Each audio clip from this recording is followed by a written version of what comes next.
La siguiente presentación es Vías Urbanas y Rehabilitación, presentada por Karen Tatiana Becerra y Luis Felipe Soto. Para la realización de una vía urbana y su rehabilitación, es importante efectuar recorridos a lo largo del trazo del proyecto. Es importante la exploración. Este nos va a arrojar la estratigrafía y las características del subsuelo y asimismo el diseño. Nos arroja las especificaciones y detalle del soporte de la construcción de diferentes estructuras, sean pilotes o sean muros de contención, etc. Para la caracterización del suelo de fundación es importante tener en cuenta primero la exploración del perfil de suelos, pues la caracterización del perfil de suelo de fundación se lleva a cabo mediante apiques con espaciamiento de 250 metros a 500 metros. Esta experimentación se hace mediante ensayos de laboratorio y análisis de los resultados obtenidos. Lo otro importante son los ensayos de laboratorio, pues en los distintos apiques se deben realizar muestreos representativos de los diferentes estratos o capas de suelo, tomando muestras inalteradas para realizar ensayos de humedad, que es contenido de agua, límites de Attenberg para hallar la plasticidad, granulometría para hallar el tamaño de grano, con el fin de determinar las propiedades físicas de los suelos explorados. Como podemos ver, en la tabla está el ensayo y la norma, la cual nos va a dirigir cómo hacer el ensayo. Para hacer una vía urbana es importante hacer el ensayo CBR in situ, pues este método es el adecuado para determinar la capacidad de soporte de un material en el lugar donde será sometido a las solicitaciones de la estructura que soportará. Primero pues deberá realizarse cuando se presenten materiales dudosos y en movimiento de tierras importantes. Es usual pues determinar primero la densidad in situ del material en el lugar de ensayo, el cual puede ser usado bajo cualquiera de las siguientes condiciones. Una de ellas es cuando in situ la densidad y el contenido de agua son tales que el grado de saturación es de un 80% o superior. Cuando el material es de grano grueso y su cohesión es tal que no se ve afectado por cambios en la humedad. Y la siguiente es cuando el material ha estado en un lugar por varios años. En estos casos, pues la humedad no es constante, pero fluctúa dentro de los rangos estrechos y el ensayo CBR in situ se considera como un indicador satisfactorio de la capacidad de soporte del suelo. Como podemos ver, debemos regirnos para hacer este ensayo por estas tres normas que están presentes. Para el procedimiento del ensayo, pues primero debe ser ubicado en el lugar de ensayo y luego se ubica el equipo PDC verticalmente sobre un nivel de terreno donde no se encuentre directamente con piedras que obstaculicen el ensayo. Y pues al iniciar el ensayo con el penetrómetro se introduce el cono asentándolo 2 pulgadas en el fondo para garantizar que se encuentre completamente confinado. Luego el proceso de golpe con el martillo es levantarlo hasta la parte superior del eje del recorrido y dejarlo caer. No debe golpearse la parte superior, tampoco impulsar el martillo hacia abajo. Y finalmente, en los formatos de apuntes de las medidas de penetración se indica la profundidad de rechazo del equipo. En esta tabla es donde vamos a presentar los resultados de los ensayos CBR para cada uno de los apiques que se tengan que hacer en el tramo de la vía. Entonces, como pueden ver, la tabla está clasificada primero por la penetración acumulada, que se da en milímetros, el número de golpes, el intervalo de penetración, la penetración por golpe, factor martillo, índice DSP y el porcentaje CBR.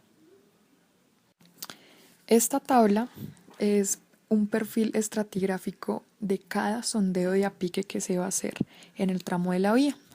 Esta tabla consiste pues en primero tener una escala, ¿sí?, de la medida de cuánto se penetró en el suelo. También saber el estrato, si el tipo de suelo, si es arcilloso limoso, si tiene gravas arcillosas, etc. También para clasificar en el sistema unificado de clasificación de suelos. También la clasificación AASHTO, indicar también el índice líquido, el índice de plasticidad y el porcentaje CBR. Luego pues describir y colocar las observaciones.